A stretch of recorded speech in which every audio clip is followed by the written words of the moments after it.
Ламікон обирай, скажи грибку прощавай. Спонсор показу «Фармак». Про Сполучені Штати, там у оборонному відомстві Сполучених Штатів в Пентагоні запустили сайт для контролю переданого Україні озброєння. Якраз офіс Пентагону займався цим веб-сайтом, веб-сторінкою, на якому можна буде отримати інформацію про контроль за американською зброєю, обладнанням, яке постачається в Україну.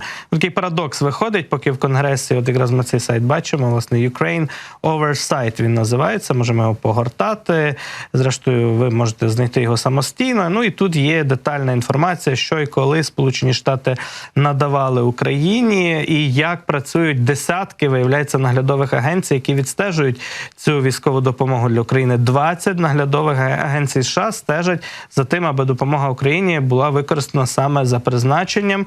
Є контакти гарячої лінії, де можна повідомити про порушення, подзвонити, сказати, от там Абрамс їздить десь в тилу, не знаю, або не в тому напрямку, не воює Абрамс, от, і поскаржитись на інші якісь можливі порушення, які відбуваються. Наразі про грубі порушення не йдеться. Ми знаємо, що багато опоненти Байдена намагалися цю тему розвивати доволі глибоко і розповідати про те, що десь продається озброєння, десь воно зникає. Це все не підтвердилося, це все були вкиди на користь Кремля, скажімо так. А на цьому сайті є інформація про суму, на яку Сполучені Штати надали допомогу Україні. Це понад 110 мільярдів доларів, 113,4, якщо бути точним. Ну і сайт цей з'явився на тлі того, як американські газети пишуть, що республіканці в Конгресі США продовжують затримувати фінансування нового пакету військової допомоги для України. Взагалі цього оборонного законопроекту не голосують про нього.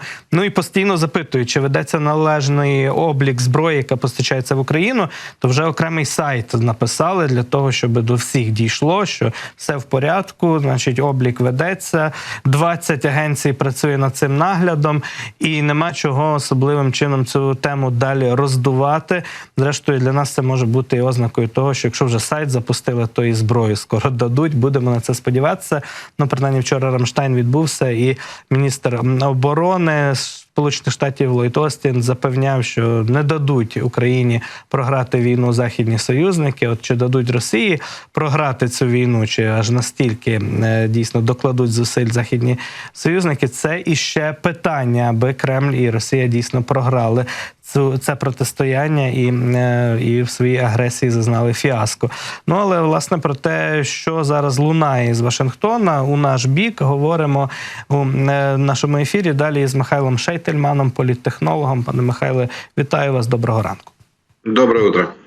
Отже, сайт оцей від Пентагону про контроль над озброєнням, виявилося, що аж 20 агенцій працює, мене це здивувало. Наприклад, тобто 20 наглядових структур пильнують за тим, як Україні правильно надають якраз допомогу оборонну.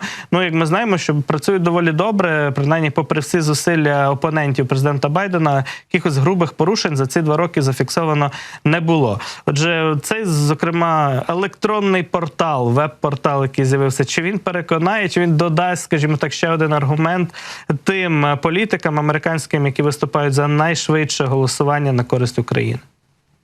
Вы знаете, у республиканцев-то и не было сомнений, потому что был отчет вот этот совместный республиканских 3 комитетов, 3 руководителей комитетов Конгресса США, который вышел уже где-то, по-моему, в начале января, и там об этом шла речь, был отдельный раздел про этот самый контроль. Там было сказано, что идет более 100 аудитов. Вот там были упомянуты эти организации, которые вы говорите, там частично они были даже перечислены, кто занимается этими аудитами, частично просто там цифры какие-то.